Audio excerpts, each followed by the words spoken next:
vous êtes sur Bordeaux TV pour une émission spéciale Bordeaux Faites le Vin. C'est un grand plaisir ici d'enregistrer justement cette émission avec des personnalités ici qui font justement vivre Bordeaux Faites le Vin, qui sont et des vignerons, qui sont des présidents, des directrices de l'UMB par exemple, avec Catherine Dupérat qui vous expliquera ce que c'est que l'UMB et qui va nous parler effectivement de sa présence ici sur Bordeaux Faites le Vin. Nous avons le plaisir d'accueillir aussi Hervé Grandot, donc, qui est déjà viticulteur lui à Tresse, mais président du syndicat des Bordeaux et Bordeaux supérieurs. Et s'il vous plaît, messieurs, dames, on peut les applaudir parce qu'ils sont venus sur le plateau.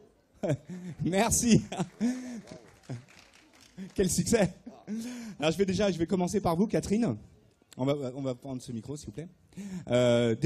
Parlez-nous de votre activité ici. Alors déjà, avec le stand ici sur Bordeaux Faites le Vin, mais aussi votre activité dans le cadre de la direction de l'UMB. Et l'UMB, c'est l'Union des maisons de Bordeaux. C'est ça. Donc en fait, ici, nous avons un pavillon qui s'appelle les grandes marques des maisons de négoce. Et effectivement, il est tenu par non pas seulement l'Union des maisons de Bordeaux, qui regroupe l'ensemble des négociants de Bordeaux, mais par la Fédération des négociants de Bordeaux et Libourne, puisqu'il y a aussi des négociants à Libourne.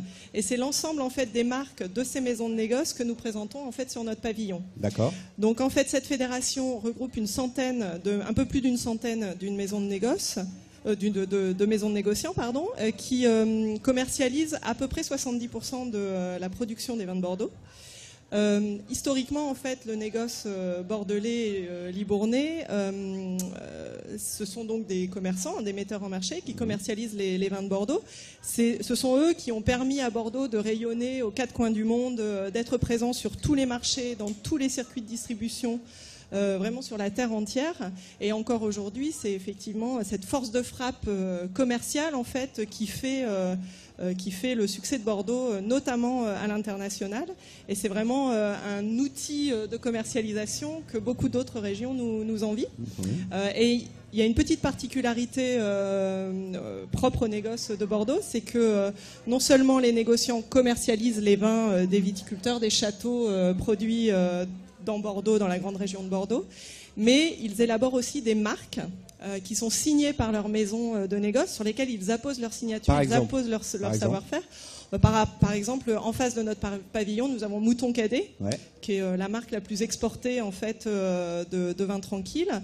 Vous avez aussi Baron de l'Estac ici avec un pavillon à côté de celui des Bordeaux Sup. Sur notre pavillon, on a plein d'autres marques. On a la marque Sirius de la maison Sichel, je sais pas, Cuvée Clémence en Bordeaux blanc numéro 1 de Dourte, évidemment. Enfin, je vais en oublier forcément si je me mets à les citer. Voilà, mais on a pas loin d'une petite centaine de marques en fait qui sont présentées dans toutes les couleurs produites à Bordeaux, donc rouge, rosé, blanc, décrément. En appellation Bordeaux, en appellation Médoc, Saint-Émilion, Grave, on a même une marque en Margaux qu'on présente sur notre pavillon. Et c'est vraiment en fait la possibilité pour les maisons de négoce de signer, de faire découvrir leur savoir-faire de créateurs de goût. On aime bien aussi dire ça comme ça. Ils font des assemblages de vins issus de différentes propriétés, différents viticulteurs. Et le principe de la marque, c'est de pouvoir garantir au consommateur que ce qu'il a comme produit dans sa bouteille sera de qualité constante, à un prix constant, avec assez peu d'effets millésimes au final. Et voilà, donc c'est tout ça qu'on présente en fait sur notre pavillon. Combien d'hectolitres ça représente tout ça ? Vous savez ? C'est une colle que je vous pose là. C'est un peu une colle. Ce qu'on sait, c'est que les marques de Bordeaux représentent à peu près en volume 40% des ventes réalisées en grande distribution française. D'accord. Après, pour le reste, honnêtement, c'est un peu une colle. J'ai pas de chiffre précis. Et au niveau du nombre d'emplois que ça crée ? Alors, on est à peu près sur 7000 emplois dans la région de Bordeaux, créés par les maisons de négoce. Ok. Très bien. Votre présence ici, alors, c'est évidemment capitale, puisqu'il y a toutes les unions des vins qui sont réunies ici. Qu'est-ce qui se passe pendant cette période ici ? Vous accueillez les gens, vous faites déguster, vous présentez ces négociants. Comment ça se passe ? On présente effectivement, parce que finalement, on se rend compte que les gens sont hyper intéressés par les vins de Bordeaux. mais connaissent mal en fait notre filière, connaissent mal les négociants de Bordeaux, et c'est la raison pour laquelle on veut aussi avoir cette présence spécifique en fait avec nos marques à Bordeaux. Et donc on explique effectivement ce que sont les négociants, ce qu'ils font, et quelle est la particularité effectivement des marques qu'on peut proposer. Voilà, donc c'est vraiment une possibilité de rencontrer les consommateurs, d'expliquer qui on est, ce qu'on fait, et, un petit peu comment on fonctionne en fait. Les châteaux, eux, accueillent les gens, font de l'œnotourisme. Est-ce que les négociants en font? Alors certains en font, c'est pas très développé effectivement au niveau du négoce. On y réfléchit beaucoup et on pense vraiment qu'il y a vraiment quelque chose à faire sur ce sujet. Vous avez des maisons comme Millésima, qui est d'ailleurs présente sur la fête du vin, qui sont déjà en fait dans cette démarche. On a une maison comme Ginesté qui ouvre aussi ses portes au grand public et qui fait visiter son site de production. Je pense vraiment que c'est quelque chose qui va se développer dans les années à venir et c'est hyper intéressant d'aller visiter en fait les sites de production des maisons de négoce.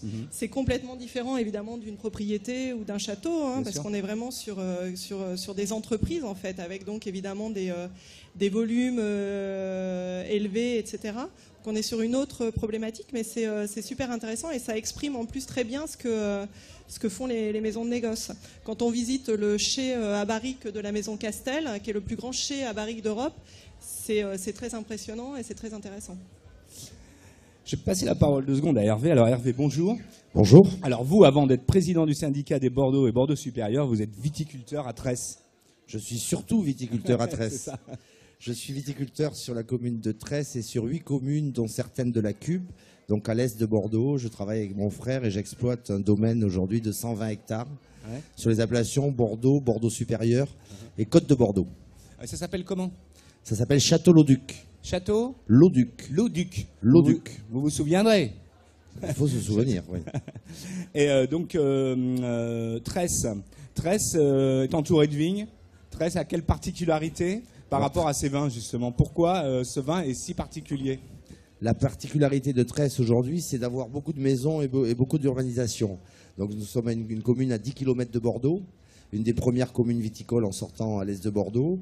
Et bon voilà, je suis né dans cette commune, il y avait une dizaine de viticulteurs et aujourd'hui il ne reste plus que 2 viticulteurs parce qu'il y a une pression immobilière qui fait que ça devient compliqué de faire la viticulture sur ces endroits-là. Pour autant, il y a de très bons terroirs. Il y a certaines parcelles qui sont classées dans les ouvrages de Bordeaux, notamment l'édition Ferré depuis les années 1800.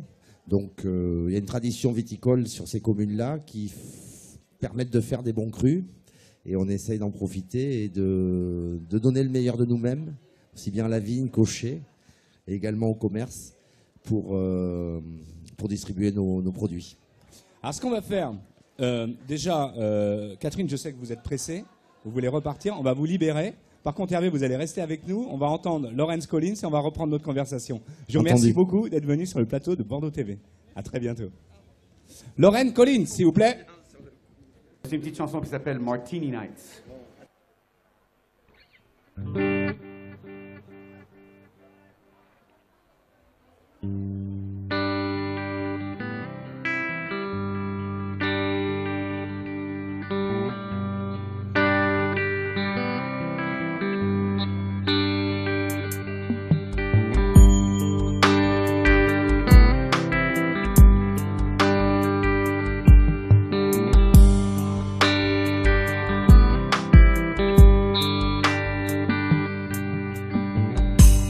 Cold and light, she keeps me high. She's not too wet and not too dry. She says, I will wait for you when no one else will. I will comfort you like no one else will tonight.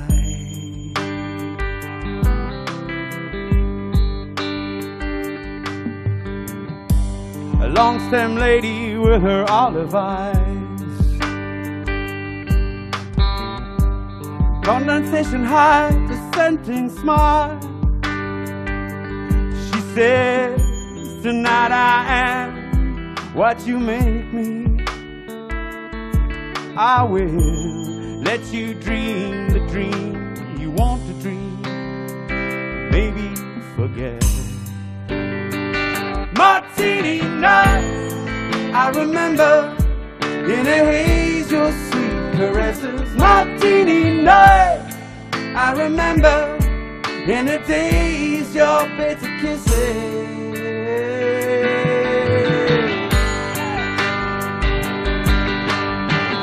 You take you and you make me spin.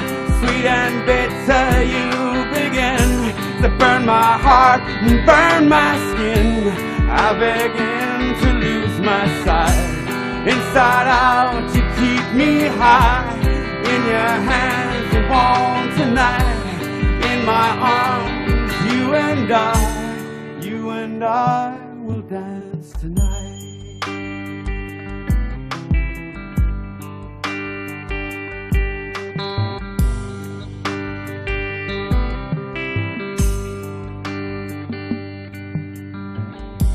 Alone at the end of a night now old. My paper filled with scribbled notes. And you sit empty at the edge of my keys. My throat's still dry.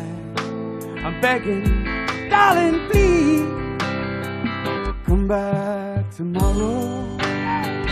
Martini night, I remember in a haze your sweet caresses. Martini night, I remember in a daze your bitter kisses. Martini night, I remember in a haze those sweet caresses. Martini night, I remember in a haze your bitter kisses.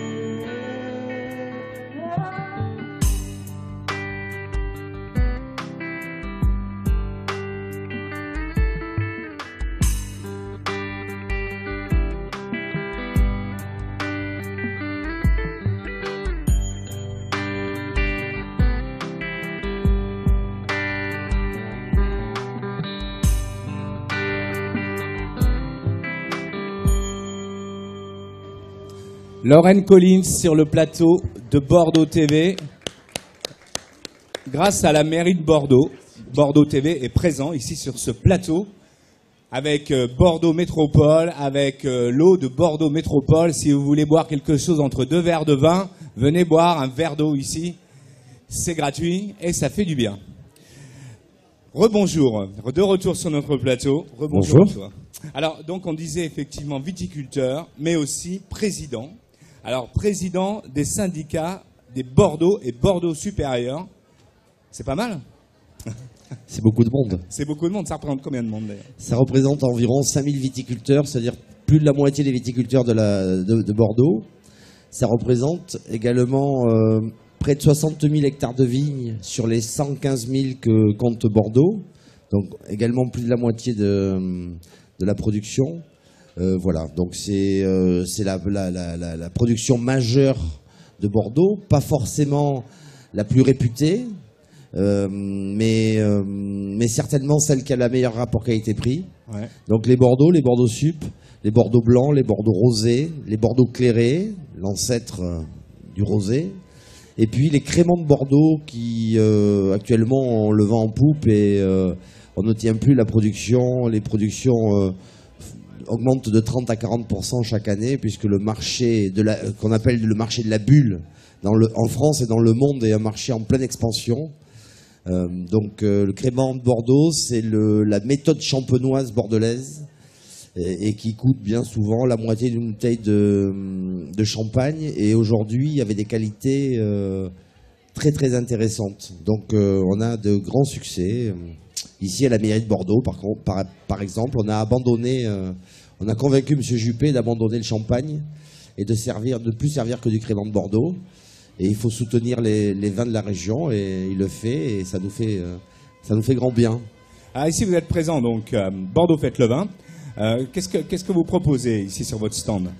Mais on propose les dégustations, donc on a 2 stands qui sont derrière nous. qui sont animés durant ces 4 jours par 120 viticulteurs. Donc c'est une façon, même parfois s'il y a beaucoup de queues et qu'on n'a pas trop le temps de discuter, on aimerait avoir davantage de temps de discuter et de parler de nos métiers. Mais c'est une façon de présenter nos vins, nos terroirs et nos propriétés. Donc un stand où il y a ce qu'on appelle les Bordeaux frais, donc on va retrouver les blancs, les rosés, les clairés, les créments. Et puis un stand où on a les Bordeaux rouges et les Bordeaux supérieurs rouges, où on va pouvoir apprécier pour des bouteilles qui sont dans la plupart des cas à moins de 10 €, pas ici mais dans les supermarchés ou chez les cavistes, des vins d'une extrême qualité puisque nos viticulteurs font des efforts en permanence. Vous savez, notre métier est devenu très compliqué dans la mesure où il faut être bon à la vigne, bon au chai, bon au commerce, bon administrativement, bien connaître la loi, savoir faire du marketing et parfois même savoir faire du commerce. Alors tout à l'heure, ma collègue Catherine Dupéra, qui est la directrice des maisons de négoce, nous disait que 70% des vins de Bordeaux étaient vendus par le négoce. C'est vrai. On travaille au quotidien ensemble dans les instances pour harmoniser les ententes qu'il peut y avoir entre le négoce bordelais et les viticulteurs. On a une chance inouïe ici à Bordeaux, c'est d'avoir eu dans le passé et depuis très longtemps un négoce fort. Toutes les régions de France n'ont pas cette chance. Aujourd'hui, les modes de commercialisation se sont modifiés au fil du temps, mais on continue à bosser main dans la main avec le négoce. Est-ce que vous connaissez le Bordeaux supérieur ici? Est-ce que vous pouvez me donner un nom de château de Bordeaux supérieur? Si vous me donnez un nom de château de Bordeaux supérieur, vous aurez droit à une bouteille de vin offerte ici sur le plateau. Alors s'il vous plaît, je demande... Oui, monsieur. Et vous savez l'histoire de Château de Sourds? Bravo, monsieur. Bravo, on va vous raconter l'histoire. Non, mais la petite anecdote, c'est que l'équivalent du Google américain s'appelle Alibaba en Chine. Et le patron de Alibaba en Chine vient de racheter, il y a quelques mois, le Château de Sourds. Mais vous devez être de 50 de barons ou des environs pour savoir ça. Monsieur le maire, enchanté. Vous êtes monsieur le maire? On peut l'applaudir et vous allez venir nous rejoindre 2 secondes sur notre plateau pour nous parler justement de votre commune. Ça tombe très bien. Bonjour. Bonjour à vous. Bon, c'était pas prévu. Alors, vous pouvez vous présenter, s'il vous plaît? Voilà, je m'appelle Jacques Allais, je suis le maire de Saint-Quentin de Baron depuis 2014. Alors, c'est une commune qui fait à peu près 8 km², c'est-à-dire 869 hectares. Et sur ces 869 hectares, nous avons 300 hectares de vignes. Ah ouais. Et dont effectivement un château, le château de Sourds, qui était un château qui appartenait à un Anglais et qui a revendu effectivement tout récemment, au mois de février, à Jack Ma, le patron d'Alibaba, effectivement, qui est la deuxième milliardaire de Chine et la 21e fortune du monde. Donc effectivement, ça nous a un petit peu fait des frissons. Ouais. On ne sait pas si on aura quelques retombées économiques sur son arrivée, mais en tout cas, on le souhaite beaucoup, ne serait-ce que pour la promotion du vin. Il va faire un château magnifique, et puis de l'autre côté, un chai un peu à l'image de Cheval Blanc. Donc on attend avec impatience de voir les croquis. Alors, on le voit, on fait des émissions sur Bordeaux TV, qui sont des émissions autour du vin et de la découverte des mets chinois avec le vin bordelais. Et on a beaucoup de propriétaires chinois qui viennent sur notre plateau de Bordeaux TV. Et il y a à peu près maintenant 140 châteaux concernés et qui sont investis par les Chinois. Alors la particularité en général, c'est les investissements qui sont lourds et c'est garder aussi le savoir-faire de notre terroir.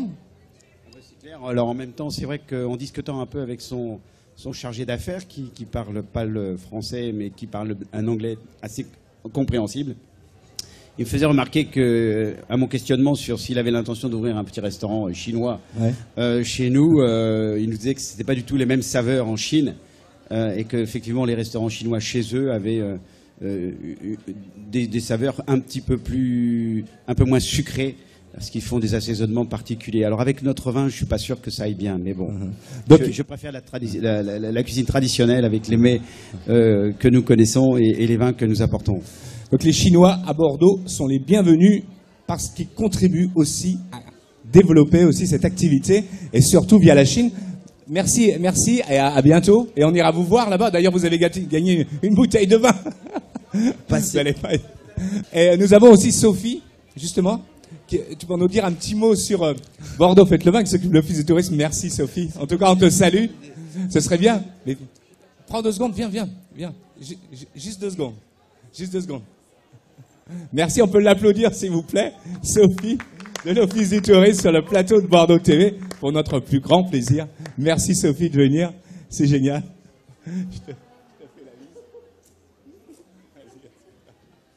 Alors oui, et donc on parlait de l'exportation. L'exportation, on va revenir après, justement, c'est intéressant. Sophie va nous parler de ce dont elle s'occupe, parce que la communication au niveau de l'Office du tourisme de Bordeaux. Je trouve ça très intéressant de l'avoir invité, effectivement. De l'avoir invité, on va pouvoir discuter. Par rapport à l'exportation, comment ça se passe? C'est quoi les proportions entre la France et l'export dans les différents pays? Dans nos appellations, c'est 50% des vins qui sont exportés. Et aujourd'hui, sur ces 50%, donc c'est 3 bouteilles sur 6 de Bordeaux qui sont exportées et 1 bouteille sur 6 part en Chine. Donc c'est une bouteille sur Chine, une bouteille sur 6 produite à Bordeaux, Bordeaux Sup, est exportée vers la Chine actuellement. Ah ouais. C'est le premier marché de nos vins à l'exportation. Et c'est un marché qui n'est pas complètement mature encore. Nous y travaillons beaucoup. Nous nous déplaçons plusieurs fois dans l'année au niveau de l'interprofession pour animer et faire connaître nos vins. Mais également, toutes les entreprises individuellement se déplacent et font du très bon travail sur la Chine. Voilà. On a 7 pays prioritaires à l'exportation. Donc la Chine étant le premier. Nous avons également le Japon, qui est le pays asiatique historiquement importateur de vin de Bordeaux. Puis en Europe, l'Angleterre, avec quelques incertitudes par rapport à ce qui s'est passé il y a 2 jours. Mais ça devrait rester un pays important pour nos exportations. La Belgique et l'Allemagne. Et puis sur le continent américain, bien entendu, les USA, qui est un pays, le premier consommateur de vin dans le monde, donc un pays incontournable pour nos vins. Et puis c'est le pays où on a les plus grosses progressions actuellement. On revient merci. Sur vous tout à l'heure. Je vais passer la parole à Sophie. Sophie, merci de venir sur le plateau de Bordeaux TV. C'est complètement improvisé, mais qu'est-ce que c'est bien d'improviser ici dans ces émissions. Alors, justement, Sophie, donc chargée de communication pour l'Office du tourisme de Bordeaux, pour la préparation, cheville ouvrière aussi, de la préparation de Bordeaux Fête le Vin. Quelle émotion tu as à chaque fois qu'il y a un lancement comme ça de Bordeaux Fête le Vin, qui est dans sa 10e année?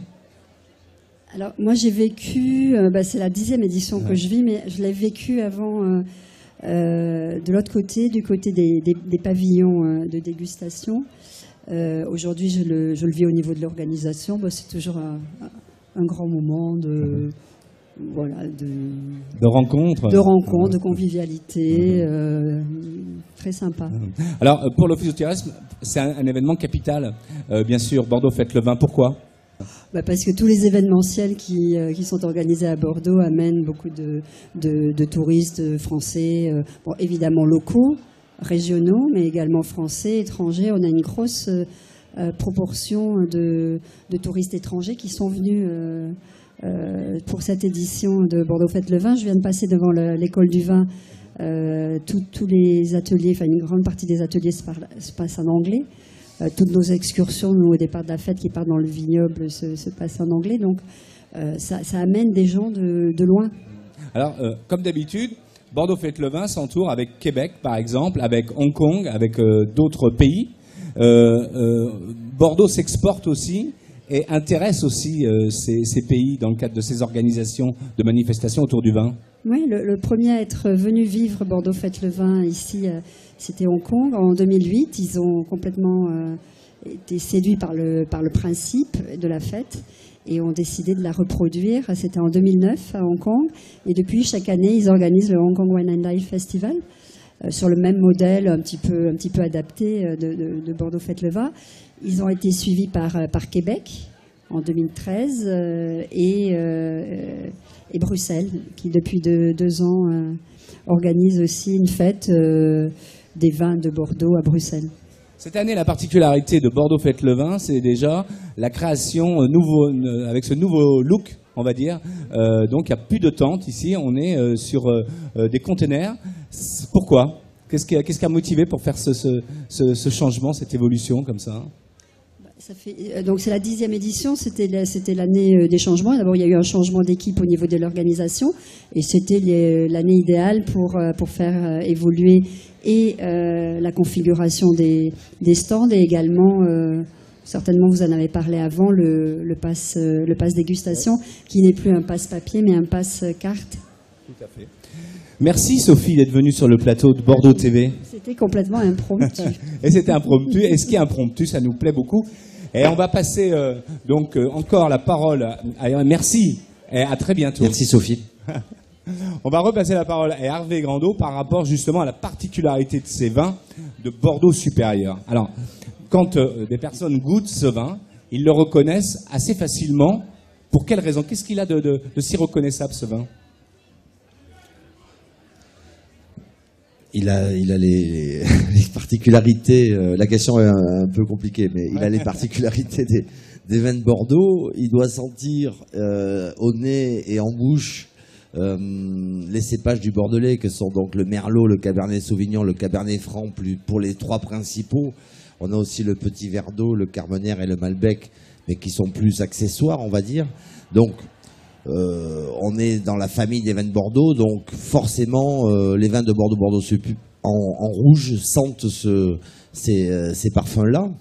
Ils sont reconnaissables. Et puis, moi, la chose dont je suis le plus fier à Bordeaux sur la qualité de nos vins, c'est, je vais inventer un mot peut-être, mais c'est la digestibilité ou la buvabilité de nos vins, si vous voulez. Dans le monde entier, et la question n'est pas là, dans le monde entier on fait des grands vins, dans toutes les régions de France on fait des grands vins. Des grands vins aujourd'hui il existe partout parce que les gens du monde viticole sont devenus des professionnels, des grands professionnels. Donc il y a des grands vins partout.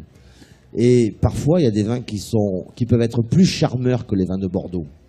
Mais la chance que l'on a, c'est que ces vins plus charmeurs, parfois avec un peu de sucre résiduel ou des arômes plus forts, sont souvent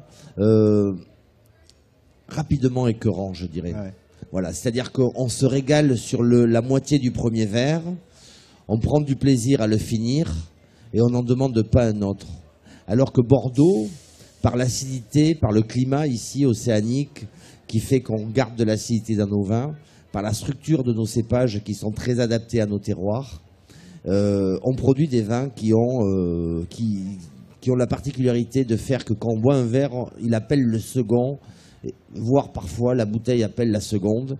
Et donc cette idée de partager longtemps le même produit, il n'y a nulle part ailleurs qu'avec Bordeaux qu'on peut le trouver. Pour parler de tout ça, on a des radios aussi à Bordeaux, par exemple Nostalgie, et nous avons Victor Lelédier qui est avec nous ici dans l'espace et qui va venir nous parler justement un petit peu de Bordeaux Fête le Vin. Viens Victor, nous dire 2 secondes, 2 mots là-dessus s'il te plaît. C'est très convivial le plateau de Bordeaux TV, vous voyez, on vient, on s'installe, on repart. Vas-y, installe-toi. Merci. Tu es sur cette caméra. Alors, parle-nous de cette fête du vin. Toi, ici, alors, qu'est-ce que fait Nostalgie ici à Bordeaux Fête le Vin? Nous, on a parlé évidemment de l'événement en tant que média ici à Bordeaux. On a relayé pendant toute la semaine, on a fait des petits clins d'œil assez régulièrement et invité le public, nos auditeurs à venir sur la fête.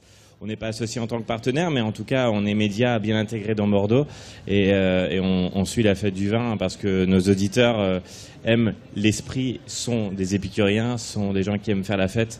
Voilà, tout se marie et sur Nostalgie, hier on avait un super concert du côté de Sainte-Eulalie autour des années 80 et on a fait la publicité auprès de nos artistes, des artistes des années 80 et ce seront eux les ambassadeurs aussi de Bordeaux aujourd'hui et dans les prochains jours. Donc voilà.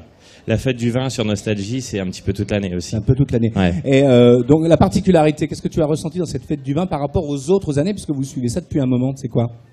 Moi, je suis toujours assez surpris de la mise en scène. C'est toujours bien travaillé. Le site est beau. Le site est beau. Il faut absolument que ça reste sur les quais. Voilà. Ça, c'est vraiment la fête du vin. Et puis nous, en tant que Bordelais, on redécouvre ces quais à chaque fois avec des redécouvertes. On voit l'école du vin aussi qui a toujours cette belle emprise là sur son installation. C'est top. Et puis j'aime beaucoup les conteneurs. C'est très bien. Les conteneurs. Ouais. C'est la nouveauté. C'est top. Yes. Merci d'être venu sur notre Avec plateau, plaisir, Victor. avec plaisir. On va aller voir le match. À bientôt. Et tout le monde va voir le match à 15h. Ouais. C'est dans un quart d'heure. Vous le diffusez pas ici par hasard? Mais non, pas du tout. Ah. Bah, je sais pas au niveau de la technique peut-être. On Est-ce diffuse que le c'est match jouable? ici. Ce serait vraiment top. Ce serait vraiment top. On peut diffuser C'est le une match ou petite pas? suggestion, mais ce serait top. Voilà. C'est une très bonne idée. C'est une très bonne idée. Que je partage. Hervé. Donc merci à toi, Victor. Et c'est quoi votre autre passion? Qu'est-ce que vous avez comme autre passion? Tous les vins. Alors moi, je m'occupe de ma propriété. Déjà une propriété de 120 hectares. Heureusement, je travaille avec mon frère et on se partage les tâches. Parce qu'en tant que président du syndicat des Bordeaux, et la tâche est assez importante, je passe 3 jours à 4 jours par semaine à m'occuper du syndicat des Bordeaux. Mais je suis aussi un élu de la Fédération des grands vins de Bordeaux. Et également du CIVB où je suis en charge avec la coprésidence avec un de mes amis négociants, Roland Cancard, de la commission promotion du CIVB, donc de s'occuper d'animer la promotion à travers le monde des vins de Bordeaux. Donc ça me prend déjà beaucoup de temps. Et quand j'ai un peu de temps, je fais de l'équitation, où je vais dans ma région natale qui est le Sarladais, le Périgord noir, et je suis très attaché à cette région également. Mais bon, ces derniers temps, j'ai pas beaucoup de temps. Bien, merci d'être venu sur le plateau de Bordeaux TV. Merci Ça nous a à fait vous. plaisir.